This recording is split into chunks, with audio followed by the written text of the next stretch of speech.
स्वागत है आपका टॉपर्स क्लासेस में। मैं हूँ मेदिनीनगर से एसके कांसिया। एक मिनट, क्या आप सोच रहे हैं कि मैं कुछ पढ़ाने वाला हूँ? क्या आपको लगता है कि ये स्कूल का या ट्यूशन का कोई बोरिंग क्लास होने वाला है? नहीं, बिल्कुल नहीं। मैं मात्र सिर्फ आपको कुछ फैक्ट्स बताने वाला हूँ जो कि आपके ज़िंदगी में बहुत बहुत ज़्यादा महत्वपूर्ण होगी। और साथ ही साथ यह एग्ज़ामिनेशन के लिए बहुत ही महत्वपूर्ण है।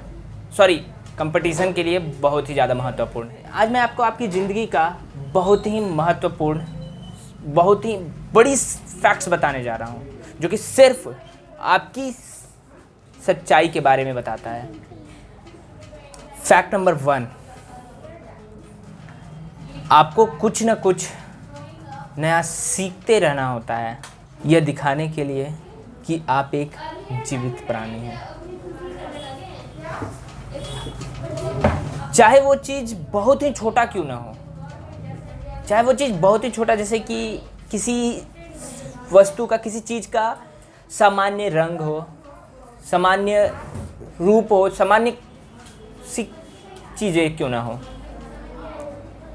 या कोई बड़ी चीज़ हो जैसे कि बाइक चलाना। ये कोई बुरी चीज़ भी हो सकती है, जैसे गाली की एक शब्द, या एक अच्छी चीज़ हो सकती है जैसे सुबह शाम दोनों समय हम बरस करें।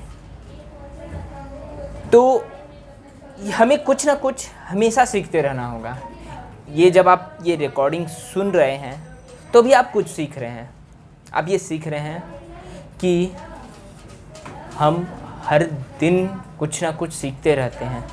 अगर हम ध्यान से देखें तो हर एक दिन हम कुछ ना कुछ नया ज़रूर सीखते हैं।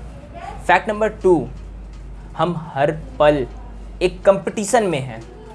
हम हमेशा एक कंपटीशन में हैं जिसका सिलेबस काफ़ी कुछ ज़्यादा है, उस सिलेबस से ज़्यादा है जो कि किसी जॉब के लिए होता है।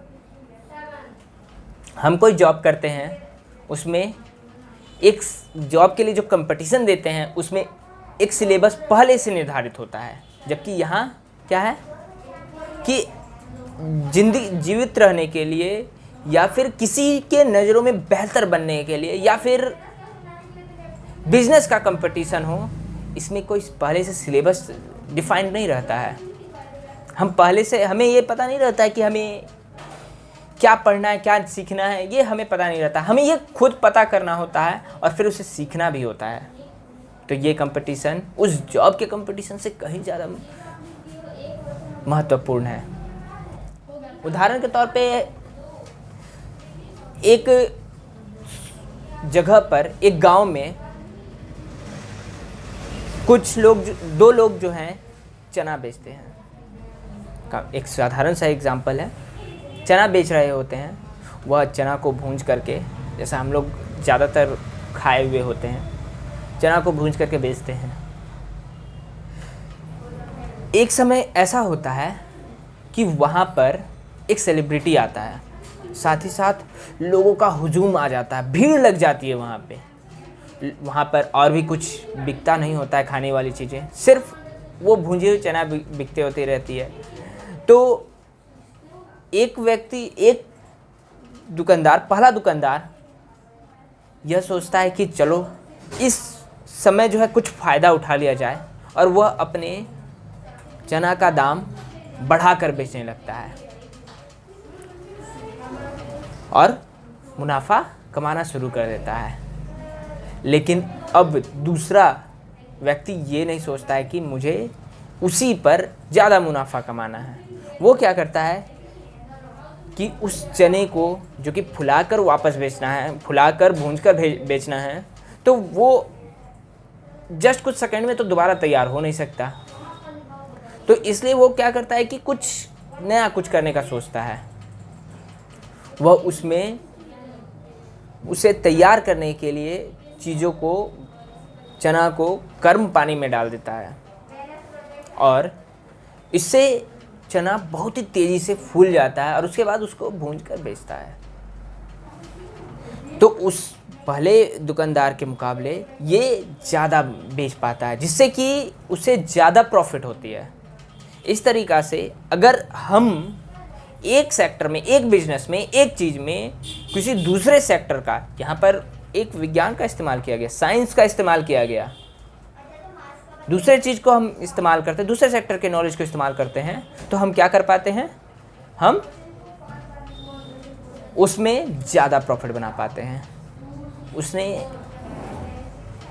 पहले दुकानदार ने कुछ 100-200 का ज़्यादा मुनाफा कमाया, लेकिन ये दूसरे दुकानदार ने 1000 रुपये का सामान बेचा, 1000 रुपये के चने बेचे और 500 रुपये का अधिक मुनाफा कमाया।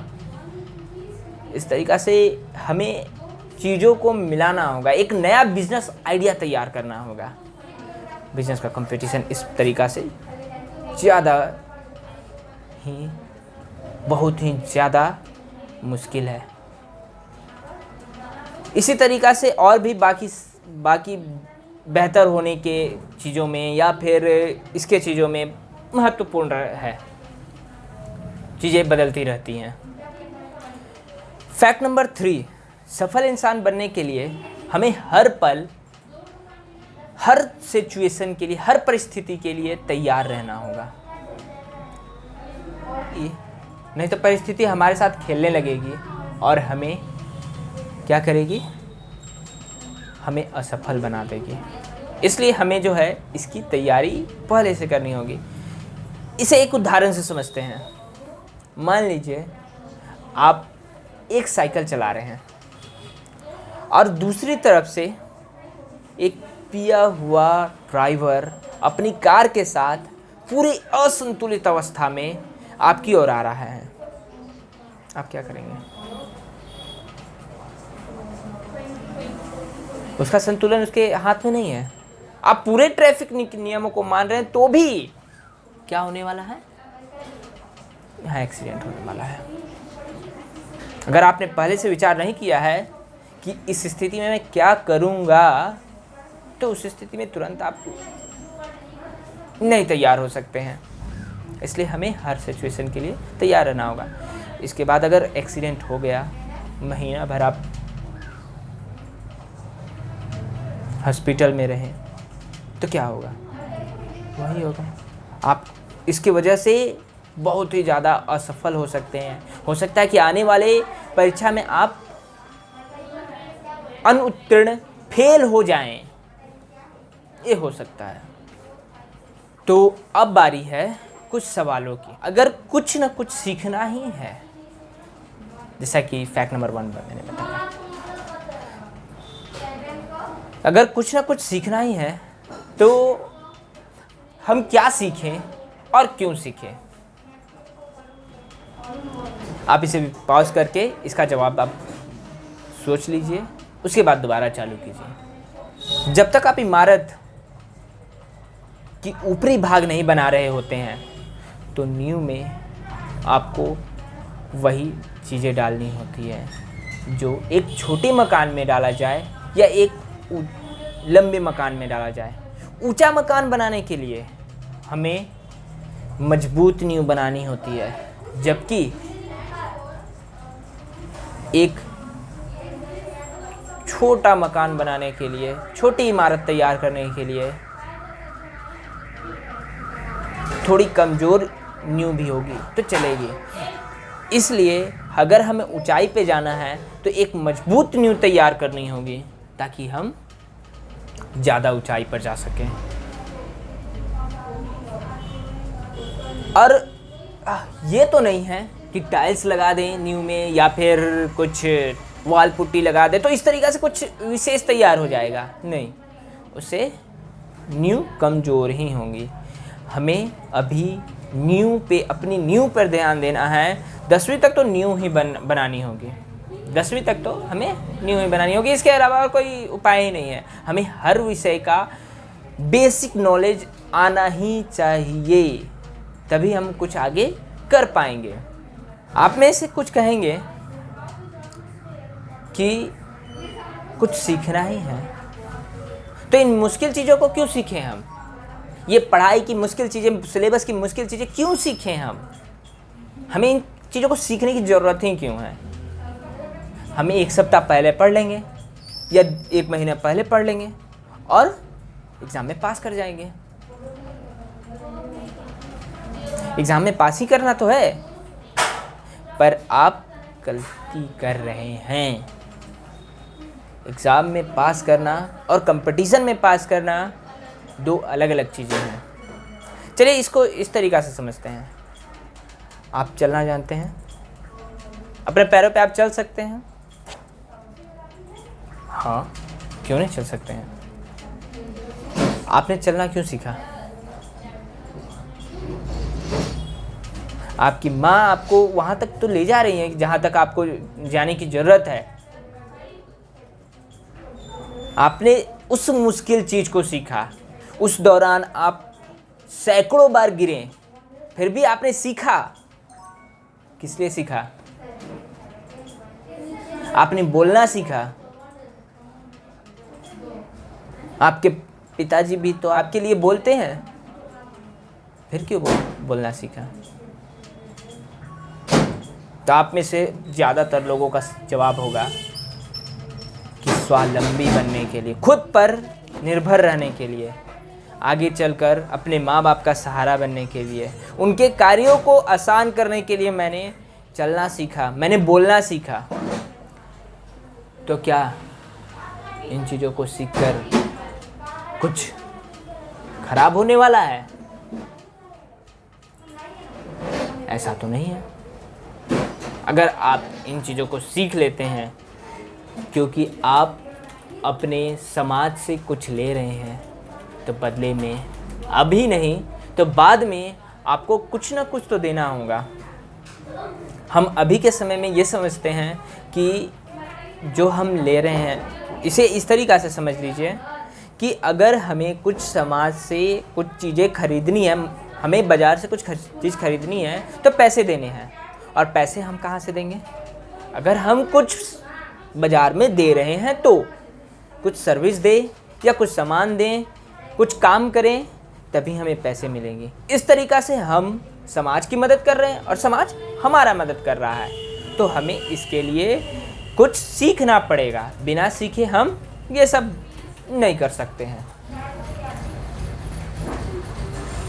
तो सीखना है और बेहतर चीज़ों को सीखना है, और इसलिए सीखना है कि हमें कंपटीशन में आना है, हमें जिंदा रहने के कंपटीशन में आना है, हमें बेहतर बनने के कंपटीशन में आना है, न कि भीख मांगने वाले जॉब में नहीं जाना है।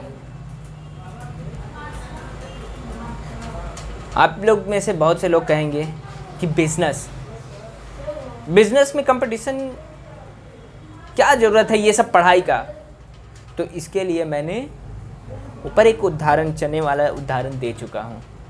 अगर उस व्यक्ति को विज्ञान की समझ न होती कि किस तरीक़ा से मैं चने को जल्दी फुला सकता हूँ, जल्दी तैयार कर सकता हूँ, तो वो क्या होता?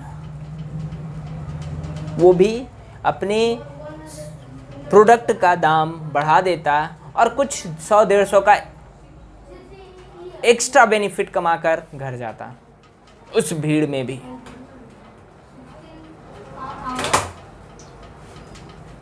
तो इसका अंत मैं मनोज बंसल की एक कविता से करना चाहता हूँ। जीवन पथ जटिल है ये, काल चक्र कठिन है ये, पग पग पर है भेदभाव, रक्त रंजित पाँव हैं, जन्म से किसी के सर वंश की छाँव है, किसी के पास है छल कपट, किसी को रूप का वरदान है, ये सोच कर मत बैठ जा कि ये विधि का विधान है।